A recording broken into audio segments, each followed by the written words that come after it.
Halo sahabat Lavender, kembali lagi sama Kak Saat. Kali ini kita akan bahas prompt atau perintah-perintah yang bisa dimasukkan ke dalam ChatGPT supaya hasil ChatGPT kalian itu lebih efektif, lebih efisien, dan lebih luar biasa lah hasilnya gitu.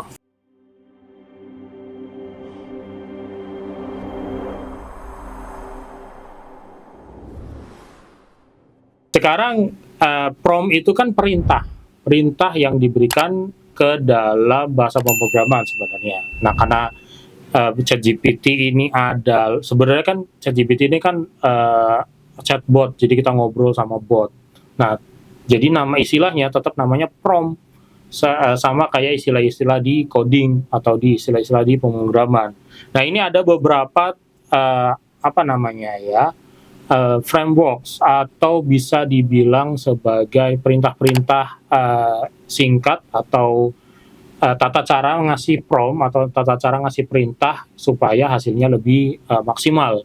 Yang pertama nih, kita lihat ada namanya RTF atau RTF, itu role, test, dan format. Role itu kita harus kasih tahu mereka ChatGPT ini sebagai apa gitu. Karena ChatGPT ini bisa berubah jadi apapun sesuai kebutuhan kita. Hey, kamu adalah seorang penulis. Ntar kita harus tulis. Kamu adalah seorang penulis. Kamu adalah seorang musisi. Kamu adalah seorang apa. Itu semuanya harus dimasukkan ke depannya. Kalau pakai format yang pertama. Format raw, test, sama formatnya apa. Test itu tugasnya. Create a test. Jadi tugasnya apa.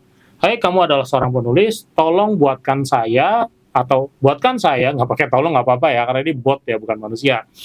Buatkan saya sebuah tulisan tentang ini. Nah, format yang terakhir itu formatnya apa? Format itu ya kalau tulisan tadi ada format kan, ada mau berapa halaman, mau berapa kata tulisannya, mau diawali dari apa, kedua apa, ketiga apa, berapa paragraf gitu. Misalkan, halo hai, kamu adalah seorang penulis blog gitu. Kamu adalah seorang penulis blog, saya perlu membuat sebuah artikel untuk ditulis di blog saya. Itu udah role sama tes sama kerjaannya. Kalau udah kayak gitu, ketika kita ketik enter, nah itu udah keluar tuh hasilnya. Cuma mungkin akan kebingungan, makanya dikasih format. Saya ingin membuat blog untuk blog saya. Buatkan sebuah tulisan yang berisi 500 paragraf, banyak kan ya, 5 paragraf yang berisi paragraf pertama apa, kedua apa, ketiga apa, temanya apa.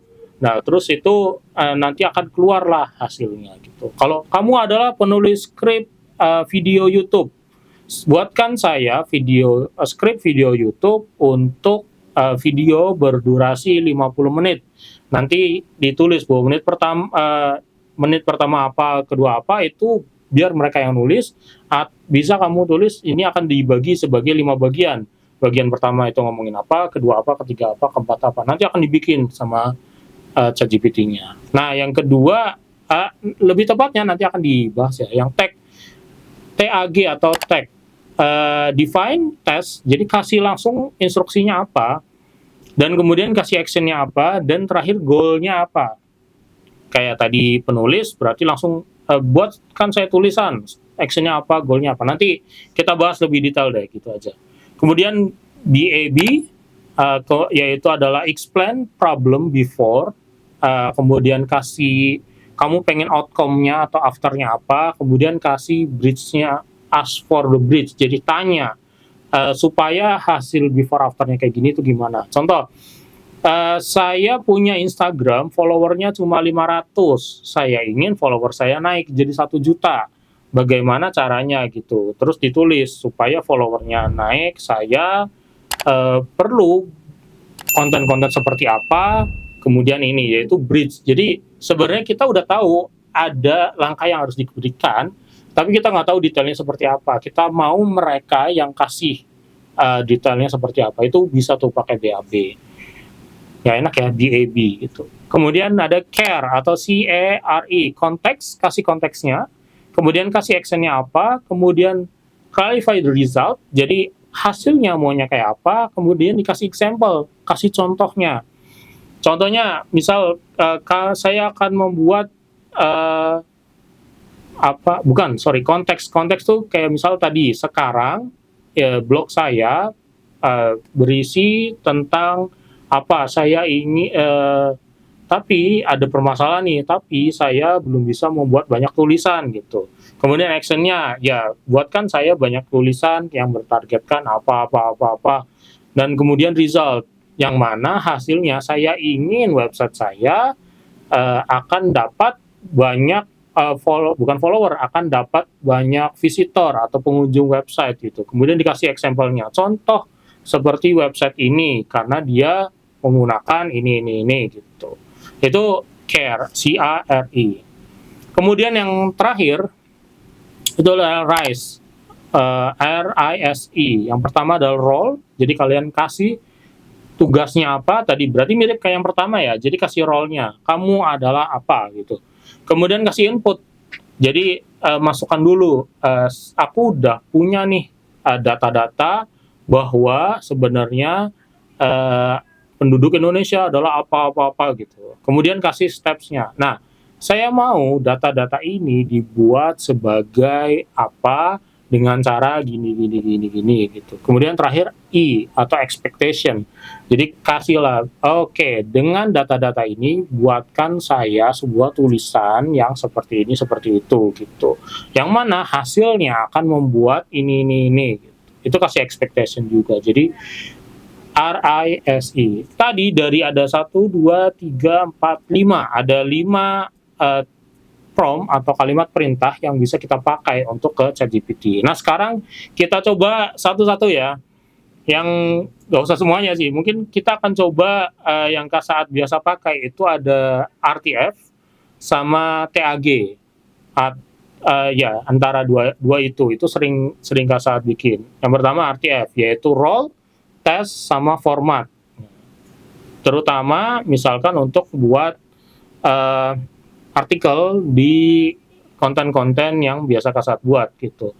Yang pertama, role-nya biasanya Kak Saat tulis nih, kamu, oh ya enaknya ChatGPT kan dia bisa pakai yang gratis, yang 3.5, kemudian dia bisa pakai bahasa Indonesia, jadi teman-teman bisa langsung pakai aja. Kamu adalah seorang penulis blog. Ini adalah role-nya. Tadi untuk RTF ya, role-nya apa. Kemudian tesnya, buatkan saya sebuah blog untuk sebuah tulisan untuk misal blog saya seputar pembelajaran sekolah. Itu kita kasih dulu karena role-nya ada, jadi penulis blog yang seperti apa gitu. Bisa aja ini langsung di-upload sih, kayak kamu adalah seorang penulis blog untuk blog saya seputar pembelajaran sekolah kayak gitu. Nah, kemudian buatkan saya sebuah artikel tentang cara belajar, macam-macam cara belajar. Atau bisa lebih spesifik, misal 5 macam cara belajar untuk siswa. Nah, kemudian kita tulis F, yaitu formatnya. Formatnya seperti apa? Formatnya misal dalam artikel tersebut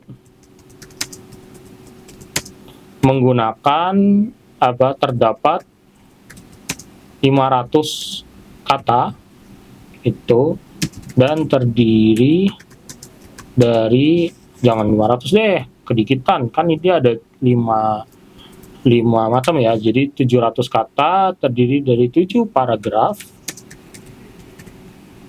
di mana ada pembukaan, 5 cara belajar,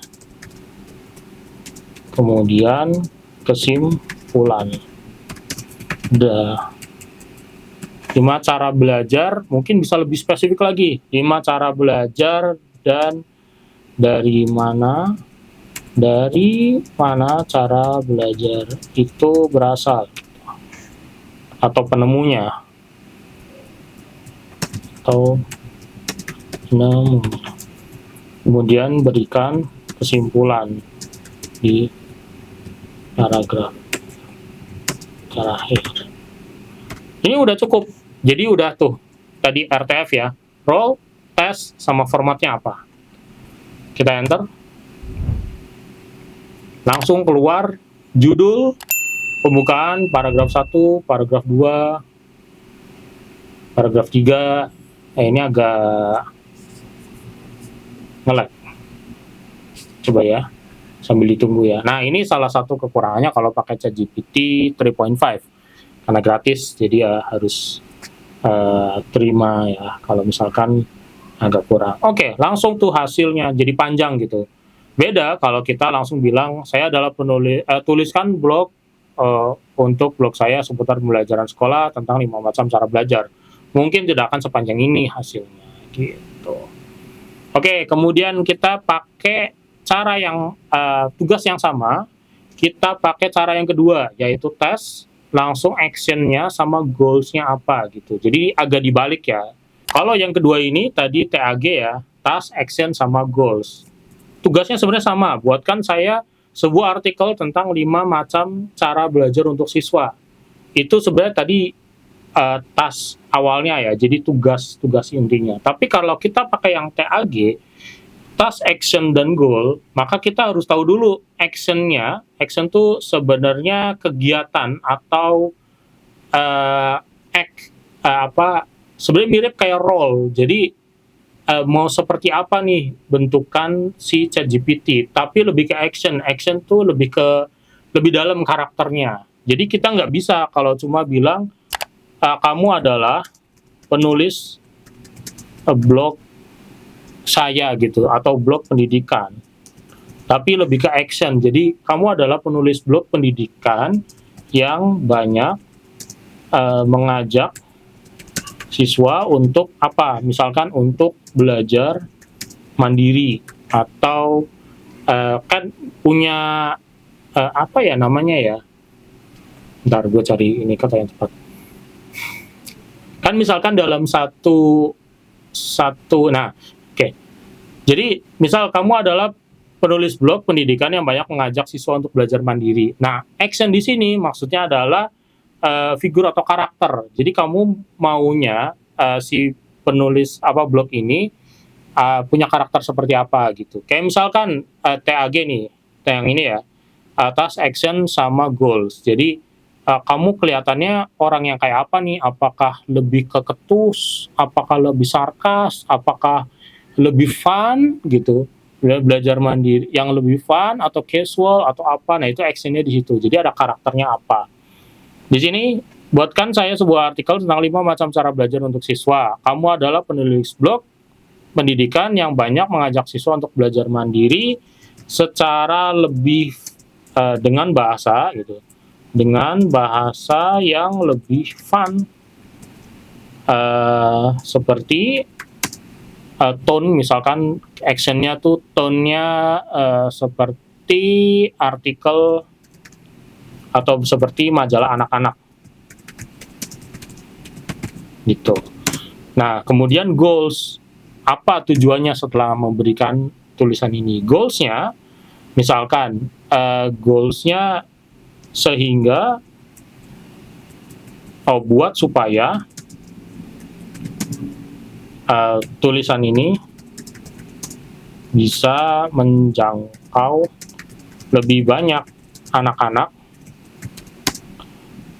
dan mendapatkan visitor web tambahan hingga 1.000, misalkan 1.000 user fitur blog.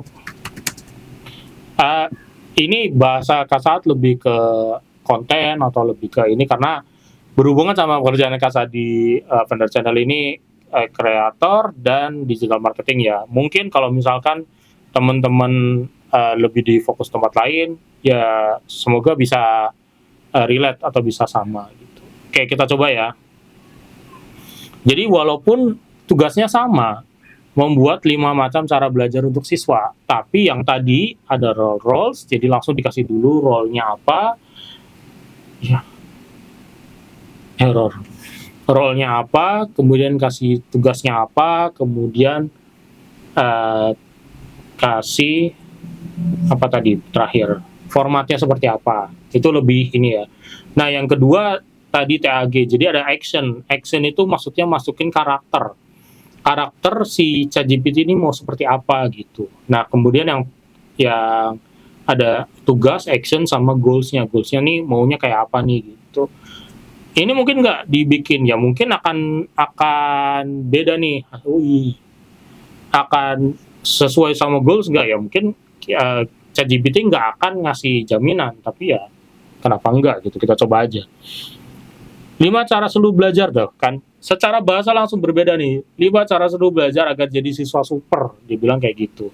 Karena ini kita kasih action tadi. Actionnya apa? Actionnya lebih fun untuk majalah anak-anak gitu. Petualangan peta pikiran atau mind mapping, game edukatif online, belajar sambil bernyanyi dan menari, cerita ajaib dalam belajar, kreasi sumber belajar sendiri atau DIY gitu. Nah, yang di sini karena fokusnya kepada format, kemudian pembelajarannya dan role-nya itu nggak mungkin bisa diperjelas sih sebenarnya. Tapi kan kita cuma ngasih kerjaan, role-nya kamu adalah penulis blog. Ya udah, dia akan ngasih tulisan dengan bahasa yang lebih mirip kayak penulis blog aja gitu. Nah, kalau pakai TAG tadi karena ada action-nya, jadi cara bahasanya itu akan berbeda gitu, karena kita kasih action, kita kasih karakter gitu. Semoga membantu untuk teman-teman yang mau mulai menggunakan ChatGPT untuk membantu pekerjaan atau membantu tugas-tugas gitu. Jadi itu ada 2 contoh prompt yang Kak Saat kasih, mudah-mudahan membantu. Kita cek lagi di video berikutnya. Kak Saat akan coba cara-cara ini di banyak atau di banyak chatbot gitu. Sampai jumpa di video berikutnya.